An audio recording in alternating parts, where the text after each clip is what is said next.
Jom jamah cicit. Hari ni kita nak jamah apa? Hari ni kita jamah di Warung Nasi Indah Parkland. Ni kedai baru tau. Baru 2 hari beroperasi berhadapan dengan Dewan Cik Ika. Suasana kedai ni pun menarik sebab ada hiasan daun-daunan tu. Yang paling penting, ada surau. Kedai ni fokus pada makanan western.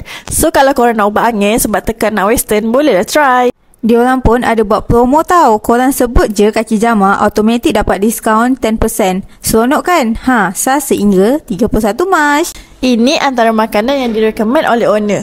Terliur babe. Ada spaghetti, chicken chop, nasi goreng lamb chop dan air. First, adik jamah try spaghetti salted egg. Untuk rasa salted egg dia lemak-lemak je tu. Dan kalau nak rasa pedas, bolehlah makan dengan cili padi. Salted egg dia pun pekat. Yang ni nasi goreng lamb chop. Nasi goreng ni pedas ketagih.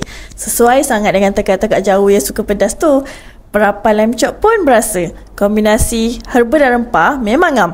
Tengoklah tu betapa pekat sos black pepper dia. Dan untuk rasa sos ni ada rasa lemak-lemak yang membuatkan sos ni lain daripada yang lain. Weh, tengoklah tu chicken chop dia besar. Habis tertutup muka adik jamah yang cantik ni. Yang bestnya, ayam dia rangup di luar, lembut di dalam. Dan sos black pepper dia memang padu. Yang ni mashed potato. Mashed potato dia lemak berkrim.